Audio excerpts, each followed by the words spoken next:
Hey everybody, coming at you from out in the wilderness. Today we are going to look at a summertime hot weather survival kit. Now over the years I've learned tips and tricks and very cool things for different types of kits. Winter kits, summer kits, swamp kits, mountain kits, forest kits. Survival kits are great because you need to keep them small enough that you're willing to carry them. They need to fit into your canoe, kayak, boat, camper, ATV, on your bicycle, or just, in your car or truck for if you're going to get out and go for a hike.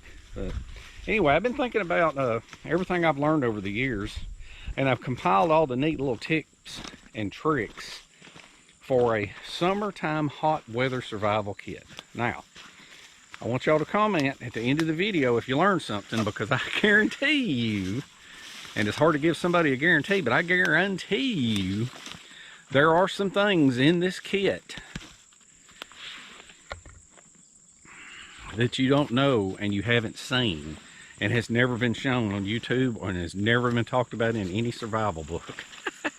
But anyway, I've been tossing around the idea of doing a kit, and I wanted it in something small, but I wanted it something that would sling over my shoulder like a sling bag.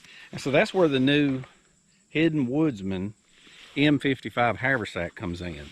You can either hang it by your side or you can sling it around to your backside like that. But anyway, I'm gonna talk about the ins and the outs of this thing. When I saw this haversack, I had to have it. I think it's awesome because it's unlike other haversacks, and we'll get into that too. I'm not going to demonstrate all the contents, but I am going to talk about all the contents. If I actually demonstrated them, that would be a 3 or 4 hour video. So anyway, let's dive into this and see what's in this kit. So let's talk about mode of carry on this haversack. It comes with a pad and a strap, right? So you can either carry it over your shoulder just like a sling bag, or like I said, sometimes when I'm hiking with it, when I have it to the side, I'll balance my arm on it, or you can sling it around to the back. That way your arms can swing free. Now, the other thing about this thing is you can carry, you can wear it as a waist pack or a butt pack. You can get some Molly straps or some Alice clips. If you get Alice clips, you can use the GI pistol belt on this thing, or you can get a Molly belt and some Molly straps and strap this to it and wear it as a waist pack. The other thing you can do that's cool is you can get a bungee cord, and you can put the bungee cord on these loops, and then you can attach it to a tree for use, just like this. And that's part of the beauty of how this thing is made. Let's strap it right here for a minute.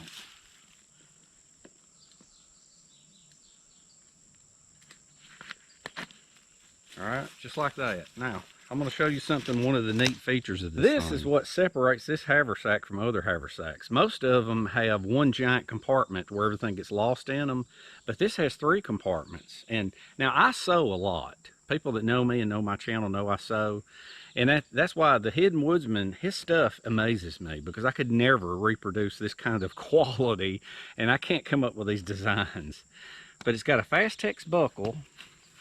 You lift up the top, and then this part folds down, just like that. And isn't that cool? Instead of having one place, one pouch that you reach your hand into, it has a deep pouch, a smaller pouch, and then see, this folds up under it, and it just falls out. And then up inside this roof, it's got room to put stuff up inside it if you want to. So basically, this thing is 10 by 9 by 5. But because of the way it's compartmentalized, you can get a lot of stuff in here. I'm going to lay down a tarp and we're going to unload all this so that you can actually see how much actually fits in here. And another thing is the haversack will fall over if it sits down, but with this, when that falls over, it kind of helps it stand up. So let's lay down a tarp and take a look at the contents, start pulling stuff out of this kit. All right, so let's take a look, see what's inside here. Now, I already opened it up once. Like I said, it's got a strap on it, but a lot of times on my haversacks and sling bags, I'll bring a bungee. I'll use that as my strap. That way I can strap it to a tree. All right, so let's open this up. Pop it open. Now this was already in there. This was up inside here. All right. See, like I say, that right there kind of helps hold it in place. Okay, that is a sleeping bag liner. Now, part of this kit is going to be options. Options and multi-use items. That's what you want to think about in a kit when you carry a small kit. When you carry a backpack, you can carry whatever you want a kit, but you have to think about what can be an optional use, especially for a survival kit. Not a camping kit, not a bushcraft kit, but a survival kit. All right, sleeping bag liner, okay? Just in case it might get a little chilly at night. There's no telling. Sometimes even in the summer, temperatures fluctuate. So let's look in the main compartment. We have a signal panel. Now what's that for? This is a signal panel for signaling. Not only is a signal panel, this is what they use to signal the Coast Guard on boats, but you can also use it to attract attention because of the color. And the other thing about this is the fact that this thing is vinyl. If you had to, you could stretch it up as a roof if you had to. All right, or you could tie it to a stick and wave it around like a flag. All right, so let's put this over here. Right on top, we have a first aid kit. I'm not going to get into that because it'll take too long. All right, so let's lay that over here. All right, we have bouillon cubes. I'm going to set this right here because we're going to get into that later. We have, these are glucose tablets for in case your sugar level drops. I'll set them right there. This is an actual tarp. This is a 5x7 tarp. It's bare minimalist. This, in survival, look, it's got a Hidden Woodsmen sticker. I put stickers on these pilots' flasks. But anyway, with survival, the general rule is 2 containers. You need a dirty container and a clean container. The dirty container is for dipping into the water, the creek, or river or whatever, and getting it. And then the clean container is for clean drinking water only. So you're going to want a clean container, pilot's flask. And then this is a life straw bag. This is one of them kind that what you do is you unscrew it. A lot of people like a Sawyer Mini and a Sawyer Squeeze, and I've got them and I like them, but for this type of kit, I kind of feel like this is better. But you take the bottle and it squishes up to nothing, and you dip it in the creek, and then you put the filter system in, and you screw it on, and then you just squeeze it out either into your mouth. You drink whatever you can when you're at the water source, and then you've got your clean container right there. I'm going to say a few other things about that here in a little while without getting real deep into detail. Now, this is if anybody's ever seen Morse Kohansky, this is called a survival scarf, but actually what this is it's more like a nylon bivy sack, because you may wind up having to sit in this thing or lay in this thing, and it's got screen on it. It's got a screen for bug protection. You may wind up having to sleep inside this thing if you can't find a place to hang your hammock, and the hammock is in here. But anyway, you may have to get in here, and if it happens to be a cold night, you can line it with a sleeping bag liner. All right, options. All right, so let's lay this thing to the side back here, and then we have a multi-tool. Multi-tools are great because it's got a little knife on it. It's got little tweezers and stuff. All right, now I'm going to cut seams in between each compartment. This here is your this is your back flush tool for your water filter. All right, now we're going to move over to a smaller compartment next. All right, let's go to the outer compartment here. Let's open this thing up. Oh, what do we have here? Very important. Look, it's a little bench made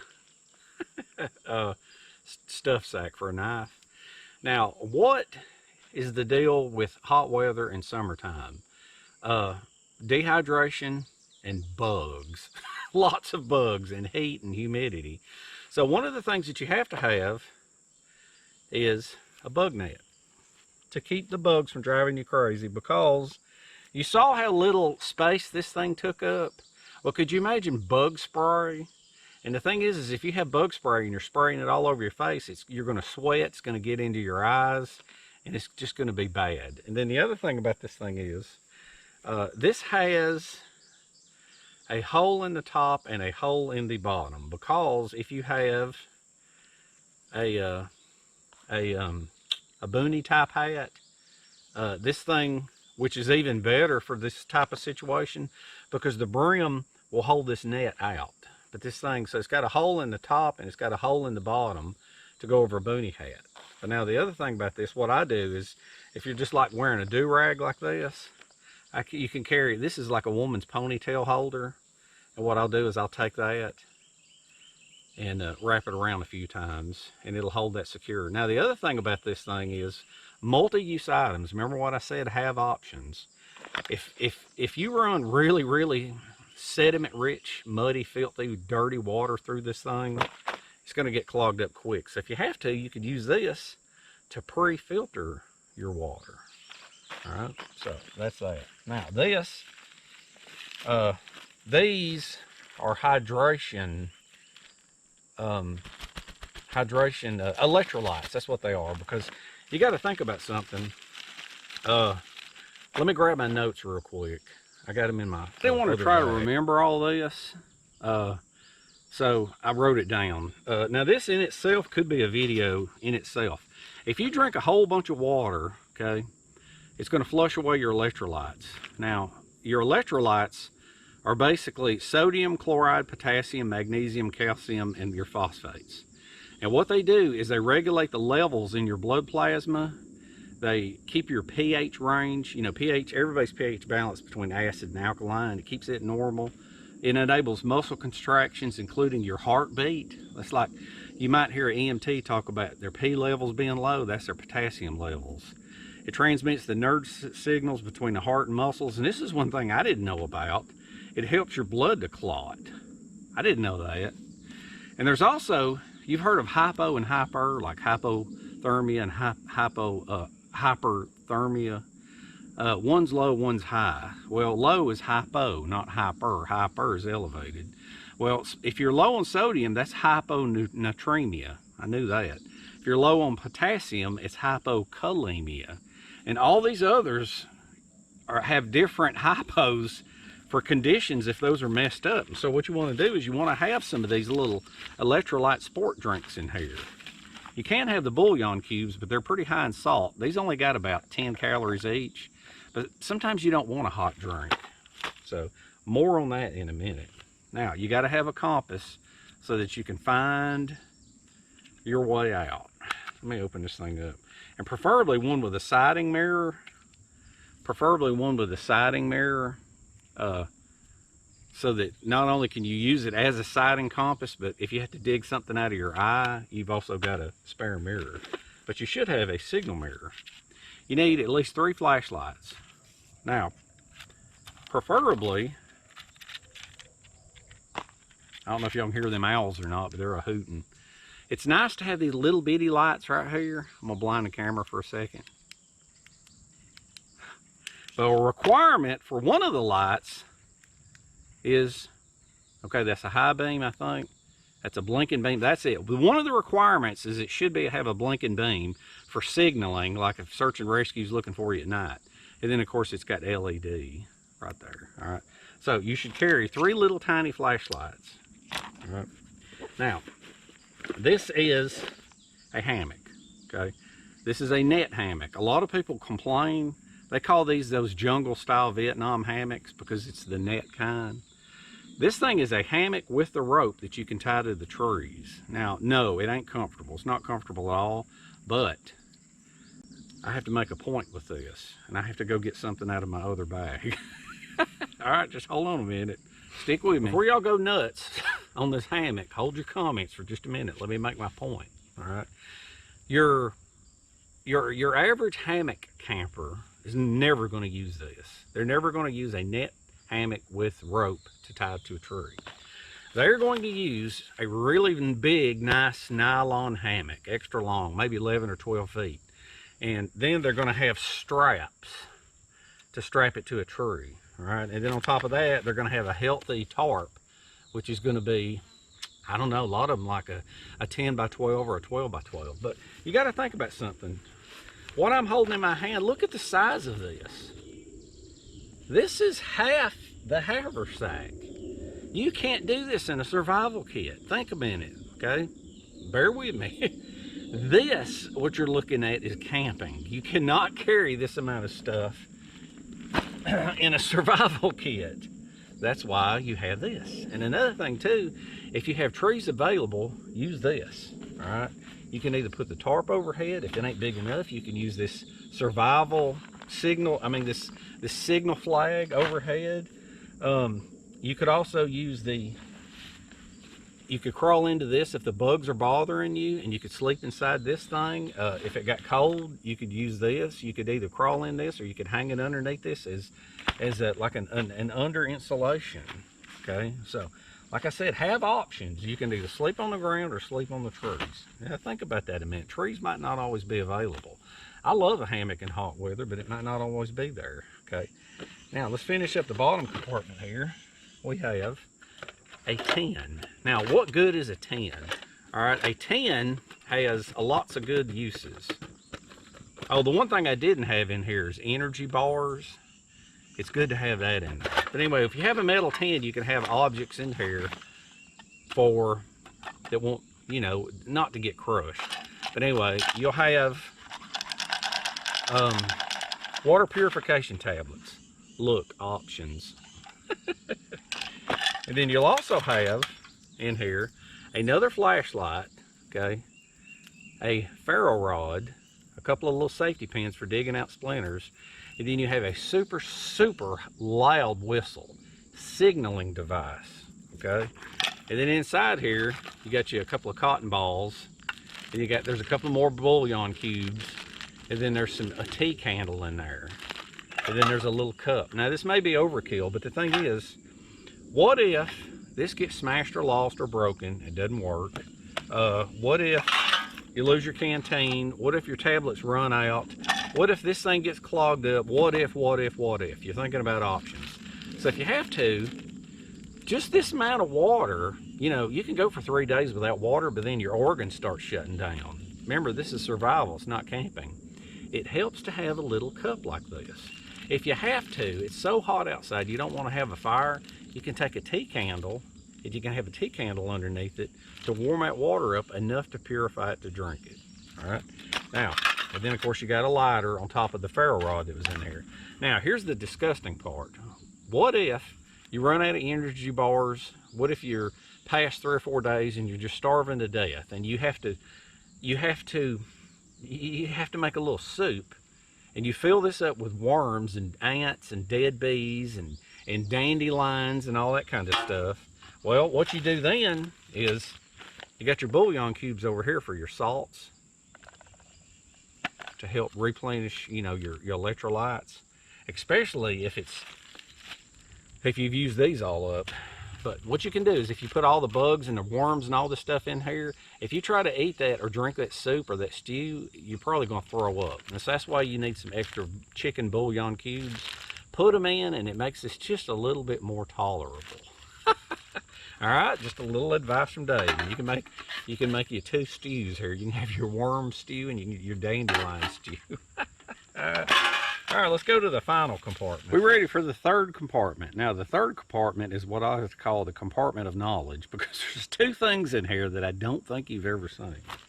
So let's zippy. Now, remember what I talked about options and multi-use? This covers it. Options and multi-use. You're going to love this. All right. Now, this is a little bag. Okay. What's inside the bag? Let's see. Now, the bag, if you have to, you could put nuts in it. You could put dandelions in it. You could put roots in it. You could put whatever. Incidentally, if you needed to dig roots up, you could use the middle cup for that if you didn't want to make a digging stick. So, all right, bag, or you can carry water with it. You have a bunch of band-aids rubber bands on here. What are these rubber bands for? They are multi-use. But what they are for is you have a bunch of clear bags here. Now, normally when I carry a signal mirror, I wrap it up in something, a padded pouch or something. But all you've got is a padded pouch. Well, what I did is I used a bunch of these little clear bags to wrap up my signal mirror to keep it from breaking. All right, so multi-use. Not only, okay, multi-use and have options. Not only do these clear bags wrap up and protect my mirror, but I can use them as transpiration bags. So what that is I've got 3 or 4 bags right in here. And what I'll do is I'll find, if there's no creeks nearby or anything, what I can do is I can wrap these around the foliage, because remember, it's a summertime kit. There's going to be plenty of greenery. Everything won't be dead like winter. But you wrap this around the foliage, and you'll seal the end off with a couple of rubber bands. And then the next day, that bag is going to be full of fresh, clean, drinkable water. Isn't that cool? All right, multi-use item. All right. So,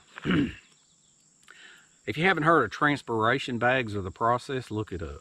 All right, a signal mirror. You need a mirror, and it needs to be a glass mirror. It doesn't need to be a plastic mirror, because a glass mirror is more brilliant. And instead of buying one that's got the little hole in it that you look through, it's better to have a mirror that's got a little handle on it, because it seems like if you hold it this way, you can't flicker it fast enough.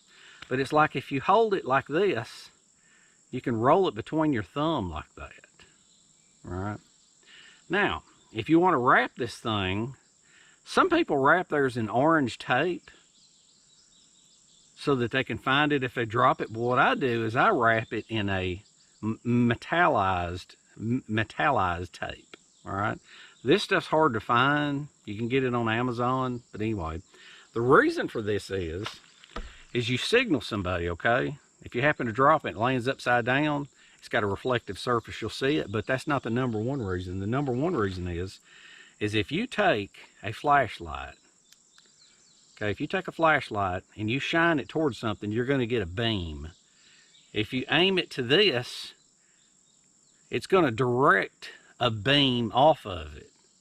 But if you take your beam of light and you put it onto this foil side, it's not going to produce a beam. It's going to produce a wide swath of light. So there it is, multi-use. If you're going to tape it with a reflective tape, because this is like a dulled version of the mirror. Okay, just remember that now, and there'll be uses for that. That mirror will bounce back a beam, but this reflective tape turns a beam, a direct beam, into a wide spread of light, which could also be, let me say that again. You remember you got your blinking thing? You can either have a blinking beam, or you can have a blinking beam of light, or you can have a wide ball of light blinking. Of course, then search and rescue might think it's a UFO. Now, the other thing, I'm going to save the best for the last in there. You need a flare for signaling. Not only is a flare for signaling, but according to Mr. Kohansky, sleep with this under your pillow in case a bear comes up to you. Rip it open and just shove it straight in its face. Hopefully the bear won't get that close. If the bear's got some distance, you let it have some distance. But if you don't have a gun, or you certainly don't want to go after a bear with a knife, take that flare, stab it right in its face, and put it into a container that it won't be broken. There's a candle, okay? Candle, not only does a candle produce light, but it can also extend, if everything's wet, it can extend your flame and make it to where you'll have more, it's called flame working time. If you light a match and you try to light your wet tinder, your flame working time is about 5 or 6 seconds. But if you take that match and you light this, you got 30 minutes of flame working time to work up your wet tinder and dry it out. All right. And then, of course, the other things, if you have to, you can use that for, you know, warming up a little bit of water. So always carry a candle. Candle's a good thing. The other thing, you got reflective tape right here, because you may want to, I don't know, in one of my other videos, I was talking about how you take your compass and you go into different directions. Well, you might want to mark a tree, or if you're going to walk away from camp at night, you want to use this stuff right here, because you can shine a light on it, and you know, any kind of a reflective tape like that. All right. And then down in the bottom right here, we also have two most important tools for survival. A folding saw. You can either build a shelter or cut some fire for firewood for whatever reason. Fires for signaling, for warmth if it gets cold at night, for light at night, on and on. Boiling water, but anyway, that. Now, this is also going to go with another item in here. The last item is going to blow your mind. And of course, a knife with a way to carry it. You can either put it on your belt. Oh, preferably in the summertime, a stainless steel knife. This is a more Garberg, I think. Yeah. It doesn't even say. It is stainless steel though. But you'll want that thing to where it's either belt carry or you have the option to carry it around the neck if you like neck carry. That way it's always handy where you can get at it. All right, the last thing, I guarantee you have never heard of this. These are giant, oh, wait a minute, what is this? Oh, we also got a little zip line ready to, a ridge line ready to go.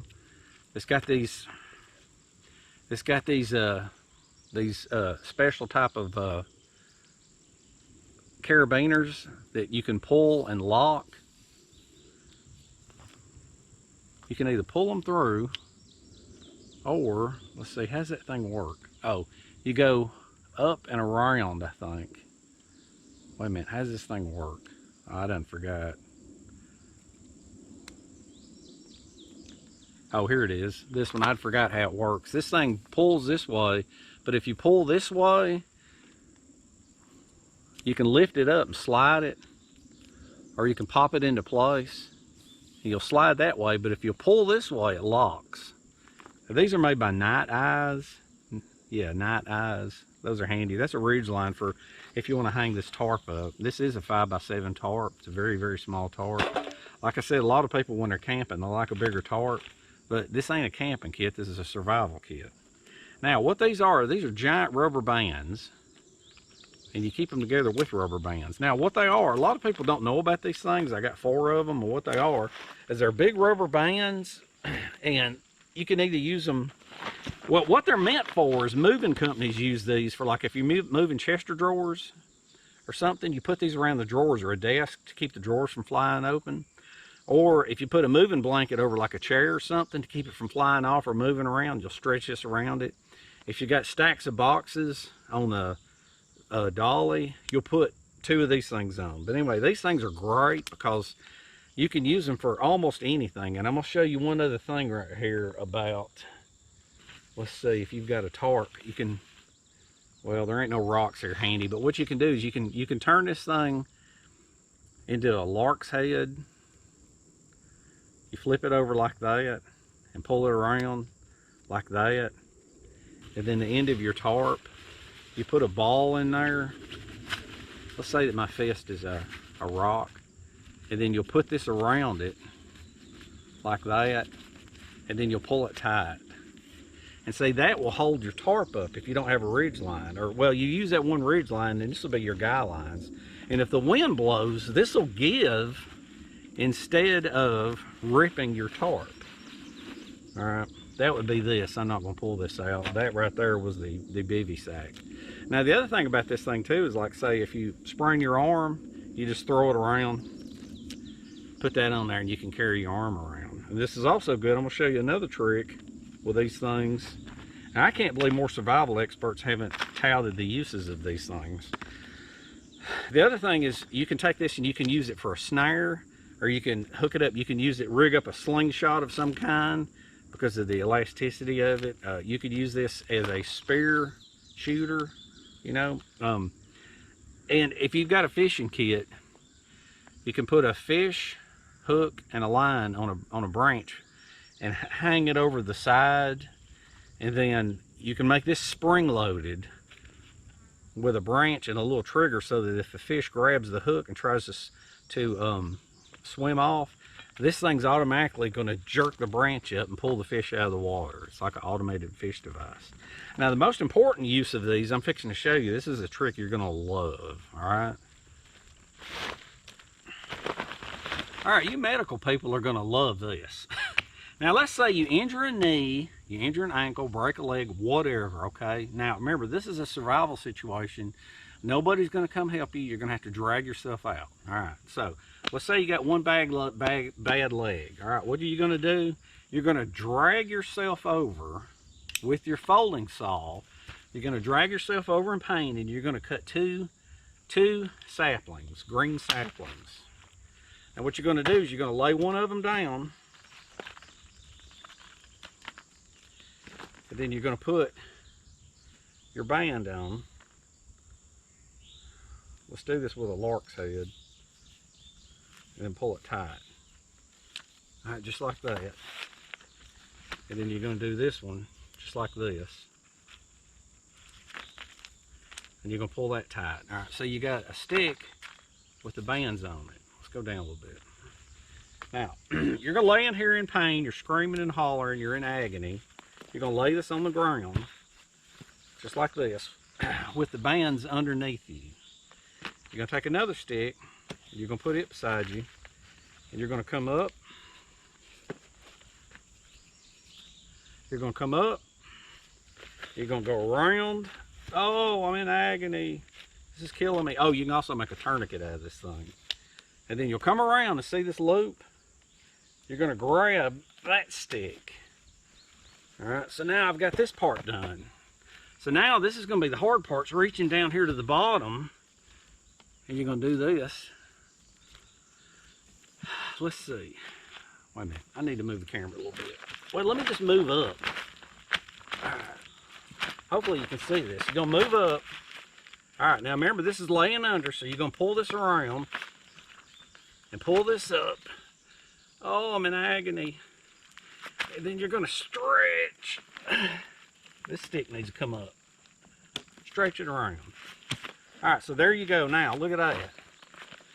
Now, you're like this. Now, let's try to walk with this. Oh!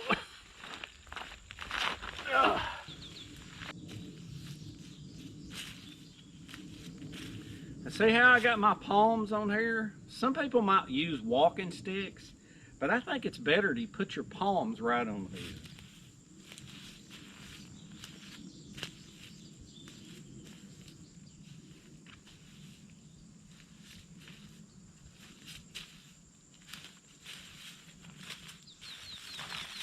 If you got a broken ankle, that's very viable.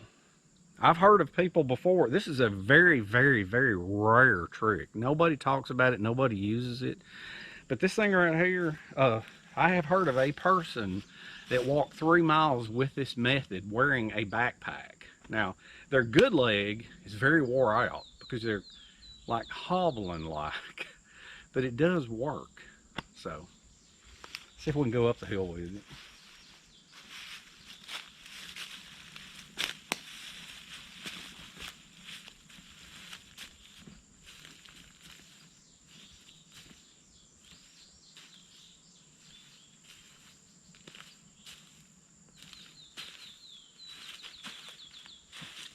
All right, so as you can see what's laying on the tarp, that is a lot to fit into that Hidden Woodsman sack.